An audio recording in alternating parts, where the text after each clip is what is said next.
এটা জয়কৃষ্ণপুর ঘোলপাড়া দেয়ানচক 2 অঞ্চল। রাস্তাঘাট এতটাই খারাপ যে একটা তো গাড়ি ঢুকেই নি। রাস্তার অবস্থা দেখুন, একটা মানুষ যদি অসুস্থ হয় তাকে ঠিক এইভাবে, লোকেশন ক্যামেরা আপনারা দেখতে পাচ্ছেন, 1.5 কিলোমিটারের মতন মানুষকে এইভাবে নিয়ে তো হয়। অসুস্থ রোগীকে খাটিয়ায় চাপিয়ে কাঁধে করে নিয়ে এবং টর্চ হাতে হেঁটে হেঁটে কিলোমিটারের পর কিলোমিটার পথ যেতে হয় গ্রামবাসীদের। গ্রামের এমন অবস্থা যে সেখানে নেই কোনো পাকা বা ঢালাই রাস্তা, সবসময় মাটি বা কাদামাটির উপর দিয়ে যাতায়াত করতে হয় গ্রামবাসীদের। ঘটনাটি পশ্চিম মেদিনীপুর জেলার ঘাটাল ব্লকের অন্তর্গত দেওয়ানচক 2 নম্বর গ্রাম পঞ্চায়েতের জয়কৃষ্ণপুর গ্রামের। এই গ্রামটি একেবারেই যেন একটি বিচ্ছিন্ন দ্বীপের মতো, কারণ 3 দিকে রয়েছে নদী এবং মাঝখানে ওই গ্রাম। জয়কৃষ্ণপুরের বাসিন্দারা স্কুল, কলেজ, হাটবাজার, থানা, বিডিও অফিস যেখানেই যান না কেন এভাবেই তাদেরকে দুর্ভোগের শিকার হতে হয়। বর্ষাকালে সেই দুর্ভোগ আরও বেড়ে যায়। স্কুল পড়ুয়ারা স্কুলে যেতেই পারে না, প্রসূতি মা থেকে শুরু করে মুমূর্ষ রোগী সকলকেই খাটিয়ায় চাপিয়ে 1 কিলোমিটার হেঁটে গিয়ে তবেই হাসপাতালে পৌঁছতে হয়, কারণ গ্রামে রাস্তা না থাকায় কোনো অ্যাম্বুলেন্স পৌঁছতে পারে না। দীর্ঘদিনের এই সমস্যার সমাধানে গ্রামের ঢালাই রাস্তার দাবি জানিয়েছেন গ্রামবাসীরা।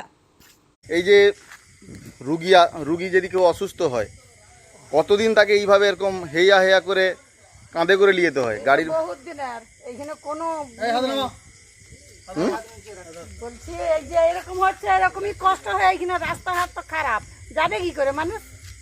এইভাবে নিয়ে যেতে হয় রুগীকে।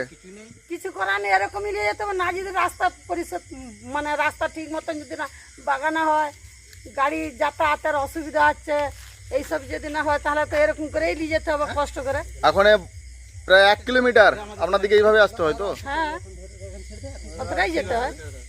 এই তো রুগী তো আস্তে আস্তে অসুস্থ, আরো খারাপ হয়ে যাচ্ছে গাড়ি আসেনি বলে। হ্যাঁ, তাহলে কি করবে? তাই তো, তা পেশেন্ট আস্তে আস্তে দেখুন এইভাবেই খারাপ হতে থাকে। মানে শুধু এই পেশেন্ট নয়, গর্ভবতী মা থেকে শুরু করে সবাই মানুষ এরকম গাড়ির জন্য অপেক্ষা করে। 17 কিলোমিটার দূরে হসপিটাল। এটা দেয়ানচক 2 এর একটা বিচ্ছিন্ন অংশ, নদীর সেপারে। এখানের উন্নয়ন বলে সেভাবে কিছু নেই, কিছুটা উন্নয়ন হয়নি এটাও ভুল, কিছুটা তো হয়েছে, কিন্তু বেশ কিছু উন্নয়ন এখানে বাকি আছে, সেটা করতে হবে। হ্যাঁ, আজকে যে ঘটনাটি ঘটেছে, এই ঘটনা আজ নয়, দীর্ঘদিন ধরে ঘটছে। এখানে রাস্তাঘাট সেভাবে নেই। এটা ঘাটাল ব্লকের দেয়ানচক 2 অঞ্চলের জয়কৃষ্ণপুর গ্রামের ঘটনা। এই গ্রামকে শিলাবতী নদী বিভক্ত করে দেওয়ার পর এখানের যোগাযোগ ব্যবস্থা, শিশু শিক্ষা কেন্দ্র কিছুই নেই।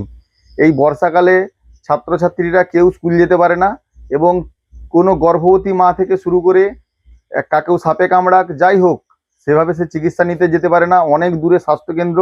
এখান থেকে ঘাটাল মহকুমা হাসপাতাল যেতে প্রায় 1 ঘন্টার উপরে সময় লাগে, 17 কিলোমিটার, এবং 1 কিলোমিটার মানুষকে এরকম দোলাই করে নিয়ে যেতে হয়। কেন রাস্তা এতই কাদা এবং রাস্তা নেই, যাতে ঢালাই রাস্তা হয়, এটা আবেদন করছি।